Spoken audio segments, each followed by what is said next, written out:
Tonight, more safety for students. I'm Quentin Shores with MTN News. A new student resource officer program has been pitched here in Great Falls with the hopes of keeping students safe in school. I'll have more on that coming up. Plus, property tax changes coming. I'm Jonathan Ambarian in Helena. If you're a homeowner in Montana, chances are you may have received a letter like this one telling you about some big changes coming to the property tax system. I'll have a closer look at how the legislature's changes from earlier this year are now going to impact property tax bills. And later, a brand new brew. After a devastating fire 2 years ago, the Prairie Peddler Coffee and Gift Shop will be open again for business in Shelby. We'll have that story for you on MTN News. From Montana's news leader, this is the MTN 530 News. Good evening and thanks for trusting KRTV for your 530 News. I'm Tim McGonigal. First at 530, Great Falls Public Schools is looking at a new plan that could bring more officers into school hallways by partnering with the Sheriff's Office. The proposal aims to strengthen campus safety and ease the workload on current SROs. MTN's Quentin Shores explains how the program would work. Basically what it is we want to enhance public safety throughout our schools. So we have the paid reserve program, and so basically last week I did a proposal to the Great Falls Public Schools. Paid reserve program, a term used to describe a part-time position that compensates officers for their work on special assignments. In this case, it would be as a school resource officer for the Great Falls school system. It would be a paid reserve from the Cascade County Sheriff's Office, but work under command and control of the Great Falls Police Department School Resource Officer Supervisor. They're asking the Sheriff's Office to pay for the initial training as a trial run to see how successful it would be. The training would be run by Sergeant Cunningham. I supervise and I have 4 people who work with me. The departments would work jointly as current SROs would train, schedule, and mentor the new SROs. The team argues that more officers would be beneficial for them as they would have more resources that they could distribute throughout the schools. Completely under the supervision of the Great Falls Police Department, but essentially be paid for by the Sheriff's Office. What's beneficial for us in that aspect is that we get to bring that person into our program and train them how we work, bring them up to speed on our protocols. But why would this program even be needed? SROs mentor students and keep campus safe, but is there really a need for more? We tend to fall short because we just get overtasked, oversaturated. Last year we had over 830 calls just for the SRO department, and so we're busy day in and day out. Sergeant Cunningham says that being in the heart of the city also means that a lot of violence takes place north, south, east, and west of their campus. The stabbing and the shootings that have happened recently, they're 4 or 5 blocks away. So having 2 officers at the school to make sure this building is secure so that that threat doesn't make it inside would make all the difference, according to Cunningham. The school board has submitted questions about the program to Sheriff Slaughter and will make their decisions when he answers. In Great Falls, Quentin Shores, MTN News. Cooler air has returned to Montana. Right now it is about 10 to 30 degrees cooler than it was yesterday at this time. In Havre, we're 28 degrees cooler. In Cutbank, we're 30 degrees cooler. And in Great Falls and Glasgow, we're 14 degrees cooler. Along the High Line, temperatures are in the mid to upper 30s, so it is chilly right now. South of the High Line, it's coolest. Temperatures are in the 40s and low 50s. We've also been dealing with gusty winds throughout the day today in western and southern portions of north central Montana, where sustained wind speeds have been between 10 and 30 miles per hour for much of the day. There have been some scattered rain and mountain sun showers around throughout the day today as well, as the disturbance has been working its way through Montana. There is going to be some rain and snow around tonight and tomorrow morning, generally along the Continental Divide and the High Line. We're also going to continue to have gusty to strong winds in some areas tonight and tomorrow. And I'll have a full look at your weekend forecast in just a few minutes. Across Montana, homeowners are starting to see the first evidence of the changes lawmakers made to property taxes earlier this year. But the arguments over tax legislation that started during the legislative session are still playing out now. MTN senior political reporter Jonathan Ambarian has a closer look at what the impacts have been so far and what's coming next.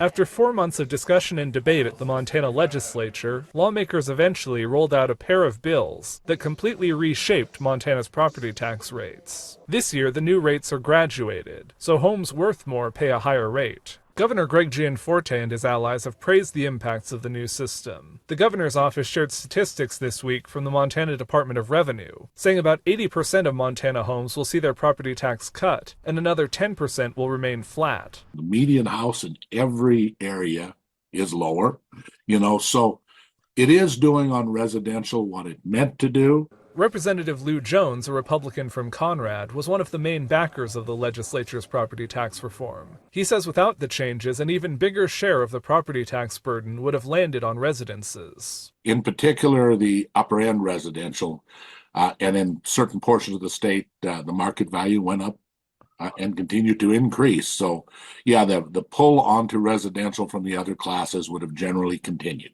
But Senator Carl Glimm, a Republican from Kyla, says he's hearing from people unhappy with the changes as well. A lot of commercial people are seeing their property taxes go up, and that transfers into just we're hurting Montana business. We're supposed to be a pro-business state. We're supposed to be looking out for the mom and pop shop, and really what we're doing there is raising their costs, which means that they have to pass them on to the consumer. Glimm had advocated for using state tax revenue to offset property taxes, which he said would have allowed for real reductions rather than simply shifting the burden. The state has had a lot of money in the last few years, but we haven't been willing to put any of that towards property tax relief. And that's, I think, what needs to happen. Don't get too used to the property tax rates you're seeing this year. They're only temporary. Next year, a new homestead tax system will be implemented. That means lower property tax rates on primary residences, long-term rentals, and smaller commercial properties, but higher rates on properties that don't qualify.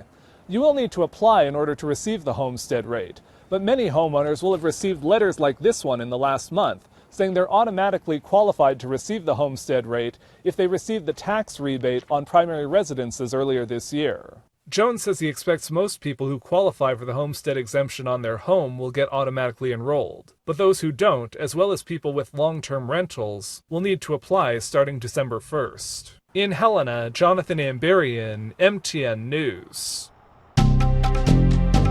Canadian travel to the United States is plummeting. New data shows air travel dropped nearly 24% last month, and car travel fell more than 30% compared to a year ago. It's the 10th straight month of declining trips, and it comes as tensions over Trump administration tariffs and rhetoric have sparked calls for Canadians to spend their money at home. Canadians historically account for about a quarter of foreign visitors to the U.S. Mortgage rates rose for the second week in a row after hitting the lowest level of the year. Freddie Mac says the 30-year fixed mortgage averaged 6.24% for the week ending Thursday. That's up slightly from the previous week. Rates had been falling steadily before the Fed's second rate cut late last month. They've mostly held steady since as investors weigh the Federal Reserve's next move. 2 years after a fire destroyed the Prairie Peddler Coffee and Gift Shop in Shelby, the beloved business is finally reopening its doors. MTN's Justin Robichaud sat down with the owner to learn how the community helped them rebuild and what this comeback means for customers. The Prairie Peddler Coffee and Gift Shop will open its doors again after a fire burned down their building 2 years ago. I spoke with the owner to see what the journey was like from then until now. It was pretty devastating, and we weren't quite sure what was going to happen, but it was pretty hard for us to sit and watch everything that day and not knowing what was going to happen after that. Kelly's son, Clayton Lohr, says he received a text from a neighbor about the devastating news. Your mom's store is on fire. And so I quick alerted my parents, and into town we came. And by the time we got here, the fire department was busy fighting the fire, and just a lot to take in a short amount of time. Clayton adds the community jumped in to give them support. The amount of texts and calls that we were getting of people offering to help haul stuff out, do whatever we needed help with, was nothing short of incredible. According to Kelly, they were able to find a new location for their business. We purchased this building, and it was on sale for quite some time. And so we've always thought that this would be a wonderful place for a coffee shop. And so we did purchase that last April. After purchasing the building, Kelly looks forward to serving the community. I am so looking forward to it because I'm a people person and I love visiting with all of our customers and our friends that come in each day. I've really missed that. And the employees, we are all very close. Customers are treated like family, according to Clayton, and adds they are the lifeline of the Prairie Peddler Coffee and Gift Shop. It's more important to shop where you feel valued. And every customer that walks through that door feels like the most important customer, because that's how my mom and all of her employees treat them. And because they are. Without them, a place like this couldn't survive, thrive in rural Montana. Clayton says they will have their grand opening on Saturday from 9 a.m. to 5 p.m. and Sunday 10 a.m. to 4 p.m. In Shelby, Justin Robichaux, MTN News. I'm Gabrielle Cleveland, and coming up, I'll tell you about the annual FFA Egg Expo happening right now. From Montana's news leader, you're watching the MTN 530 News. It's day 2 of the annual Montana FFA Ag Expo in Bozeman, the largest FFA gathering in the state. MTN's Gabrielle Cleveland went to the MSU campus to check it out. I'm on MSU campus, where currently the Montana FFA Egg Expo is happening. FFA for me helped me find my place, and it helped me grow as a leader and as a person. I chatted with Savannah and Kiona, 2 state officers with the Montana FFA Association. Ag Expo for me this year is a full circle moment because I realized what a state officer was and decided I wanted to be one 4 years ago this very week. As state officers, Savannah and Kiona travel across Montana, connecting with students in the FFA program who want to pursue a career in agriculture. The annual FFA Egg Expo is an opportunity for those students to participate in agriculture competitions and leadership workshops to help them build career skills. My workshop was on networking and communication, so I got to teach students how to network with people that they could potentially work for or just get to know. Savannah, what was your workshop? Effective event planning.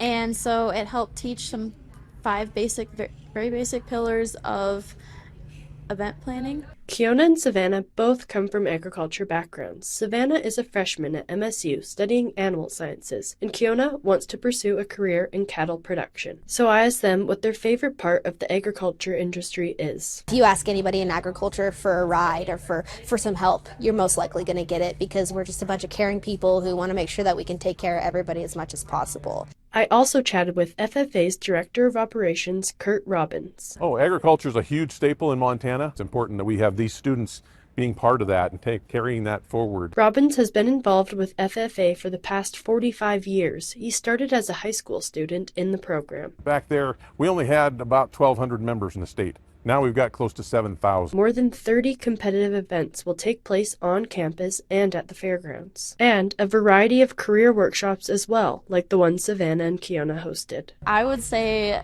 try and go to as many opportunities as possible. In Bozeman, Gabrielle Cleveland, MTN News.